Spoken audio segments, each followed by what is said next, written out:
Bueno, continuando con órganos endocrinos, vamos a hablar ahora sobre la hipófisis. La hipófisis, también conocida como glándula pituitaria. Tenemos que saber que es un órgano endocrino eh, que varía mucho en cuanto al peso. Es interesantísimo este dato, ya que se sabe que en hombres puede llegar a pesar hasta 0.5 gramos y en una mujer multípara puede llegar a pesar hasta 1.5 gramos, o sea, 3 veces más.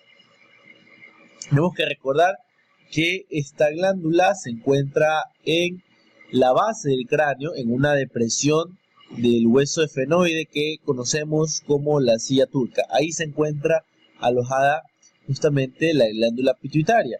También tenemos que saber que está constituida por dos componentes funcionales. Estos componentes funcionales son un lóbulo anterior, ¿sí?, que es justamente la adenohipófisis, que está constituida por tejido epitelial glandular, y el lóbulo posterior, que es con lo que se conoce como neurohipófisis, que es la que está formada por tejido nervioso. Tenemos que recordar que la adenohipófisis o lóbulo anterior de la hipófisis tiene un origen embriológico desde la evaginación del ectodermo de la orofaringe, sí, que básicamente es esta evaginación del ectodermo de la orofaringe que se dirige al encéfalo. Son lo que se conoce con respecto a la bolsa de Rath. Mientras que la parte del lóbulo posterior tiene un origen neuroectodérmico, básicamente desde el piso del tercer ventrículo. Muy bien, hay que recordar que este lóbulo anterior que estamos observando en este esquema está a su vez dividido en tres porciones. La porción más grande, que se conoce como pars distal o porción distal, la porción intermedia y la porción tuberal, que es la parte superior. Mientras que el lóbulo posterior o neurohipófisis básicamente está constituida por el infundíbulo, ya, que es la porción que se conecta con el hipotálamo, que recuerden que es justamente el que forma parte o el que controla la secreción, o mejor dicho, secreta el producto que va a almacenar esta porción posterior de la hipófisis, justamente el infundíbulo. Y la otra porción, que es la pars nervosa o pars nerviosa, que constituye junto con el infundíbulo el lóbulo posterior de la hipófisis. Es importante saber un poco la irrigación que tiene la hipófisis, porque esto nos permite un poco entender la función. Ya tiene una irrigación bastante llamativa. Básicamente lo que hay que saber en cuanto a la irrigación es que este órgano endocrino está irrigado por dos sistemas básicamente. Un sistema formado por las arterias hipofisiales superiores, que son ramas de las arterias comunicantes posteriores que forman parte del polígono de Willis, y otro sistema que está constituido por las arterias hipofisiarias inferiores, que irrigan la pars nervosa o la porción nerviosa, ya, que es una rama de la carótida interna. La arteria hipofisiaria superior entonces irriga el infundíbulo, la zona del infundíbulo, y da otra rama. Es curioso ver que justamente el lóbulo anterior no posee una irrigación directa por parte de una arteria. Entonces, esta disposición en cuanto a la irrigación nos permite entender un poco la funcionalidad de este órgano endocrino. La adenohipófisis, como estamos observando, no posee una irrigación directa. Ahora bien, como decíamos, la arteria hipofisiaria superior irriga básicamente la porción tuberal, la eminencia media y el infundíbulo del hipotálamo. Y esta vena hipofisiaria superior da origen, como estamos viendo aquí, a una red capilar, y esta red capilar drena directamente en las venas portohipofisiarias, ¿ya? Estas venas básicamente portohipofisiarias dan origen a una segunda red capilar, en la porción distal, y es aquí donde se liberan las secreciones neuroendocrinas que han sido producidas justamente acá arriba en el hipotálamo y son recolectadas en la eminencia media y en el infundíbulo. Vemos por acá como la arteria hipofisiaria inferior irriga la porción nerviosa, ya, y presenta muy pocas anastomosis o conexiones con el sistema portohipofisiario. Entonces básicamente tenemos que recordar que este es un sistema que justamente permite, recordemos que el sistema portohipofisiario justamente permite una vía mediante la cual las hormonas del lóbulo anterior de la hipófisis podrían ejercer un retrocontrol directo sobre el encéfalo sin tener que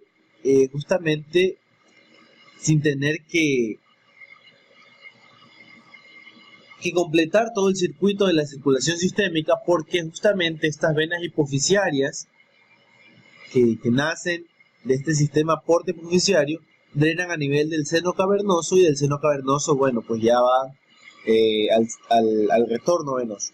Sin embargo, se postula que estas comunicaciones que existen entre este sistema portohipofisiario permiten justamente ejercer un retrocontrol, o sea que esta sangre, en vez de salir al sistema, a la circulación sistémica, puede regresar por este sistema portohipofisiario hacia el encéfalo. O sea, es un circuito justamente que permite una comunicación de esta zona.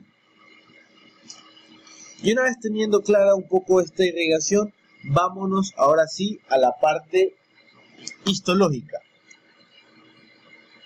Y hablemos ahora sí de esta primera, o de la parte anterior de la hipófisis, del lóbulo anterior, también conocida como la adenohipófisis, que es el corte histológico que estamos observando en este momento. Esta adenohipófisis histológicamente está organizada por grupos de células que se organizan en cordones, como lo estamos viendo aquí, cordones celulares, ¿ya? Entre los cuales vemos estos espacios vasculares que corresponden justamente a los capilares sanguíneos. Entonces, el lóbulo anterior, la adenohipófisis, ya específicamente la parte distal, se organiza formando cordones celulares, como estamos viendo aquí, y entre los cordones los espacios vasculares conocidos como capilares. Hay que reconocer, ¿sí?, en este corte histológico, en un corte histológico común, se diferencian tres tipos de células. Las células basófilas, que son estas de aquí, como su nombre lo dice, tienen una tinción bastante fuerte, una tinción basófila, ya se tiñen muy intensamente, una coloración un poco púrpura.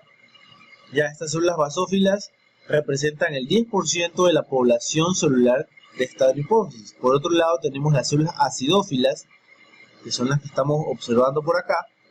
Su nombre lo dice, acidófilas, tienen una coloración bastante eosinófila. Estas células acidófilas que estamos observando aquí representan un 40% de la población celular. Y por otro lado, las células cromófobas, que son las que estamos observando justamente por acá, que corresponden al 50% de la población de la adenohipófisis, ¿ya?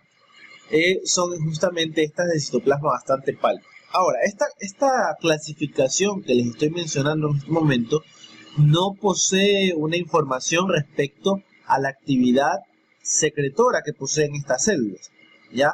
Más bien, simplemente es una clasificación un poco estructural, de acuerdo a los tipos de células.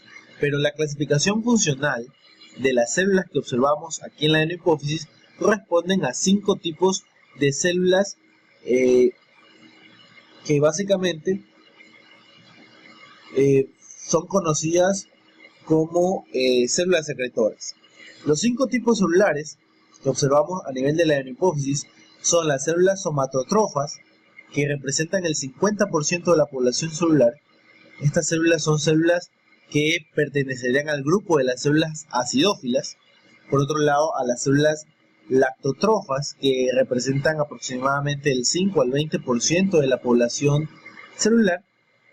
Y estas células lactotrofas, cuando están llenas de vesículas de secreción, entrarían dentro del grupo de las células acidófilas. Sin embargo, cuando estas células ya secretan todo su producto hacia la luz capilar, estas células toman un aspecto cromófobo. Entonces, están dentro del grupo de las células acidófilas cuando están llenas de hormonas, de vesículas que contienen la secreción hormonal, y cuando estas se vacían, cuando liberan las vesículas que contienen las hormonas, serían o formarían parte del grupo de las células cromófobas. Tenemos por otro lado las células corticotrofas, que representan del 15 al 20% de la población celular, y dentro de estas células corticotrofas o estas células corticotrofas pertenecerían al grupo de las células basófilas. También tienen la característica de reaccionar con ácido periódico de Schiff, es decir, que al teñirlos con esta tinción, la tinción de Paz o ácido periódico de Schiff, van a reaccionar. Entonces, estas células corticotrofas serían Paz positivo. Por otro lado, las células gonadotrofas, que representan el 10% de la población celular, que también entrarían dentro de la clasificación de las células basófilas, ya también son células Paz positivos. Y por último, las células tirotróficas, que representan nada más que el 5% de la población celular y también entran en la clasificación de las células basófilas. Ahora, hay que conocer que esta adenohipófisis es la encargada de la secreción de varios tipos de hormonas. ¿Ya? Básicamente, las hormonas más importantes se las clasifican en 2 grupos.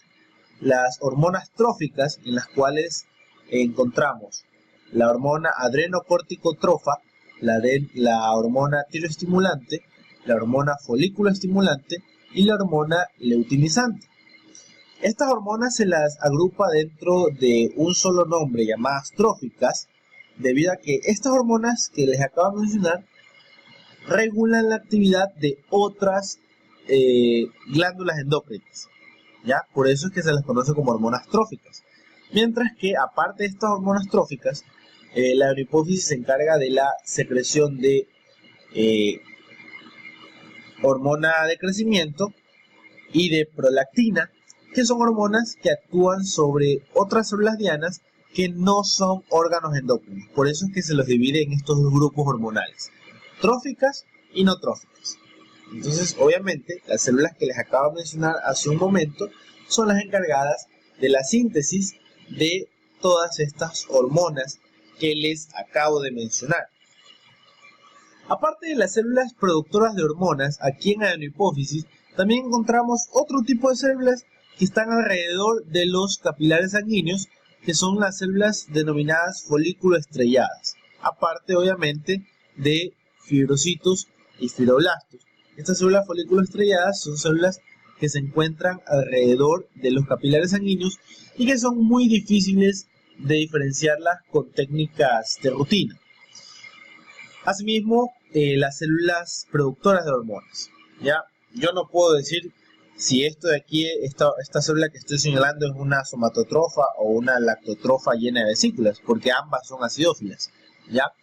La única manera de diferenciar los distintos tipos de células, los 5 tipos de células en la adenohipófisis, es mediante un perfil inmunohistoquímico. Obviamente, con una batería inmunohistoquímica nosotros teñimos con anticuerpos, por ejemplo, dirigidos hacia la hormona, para nosotros poder identificar el tipo de célula. Pero eso no lo vamos a topar aquí porque eso ya es más cuando queremos investigar cierto tipo de patologías. Hasta aquí este video. En el siguiente vamos a hablar de la neurohipófisis para culminar con esta parte de hipófisis entonces.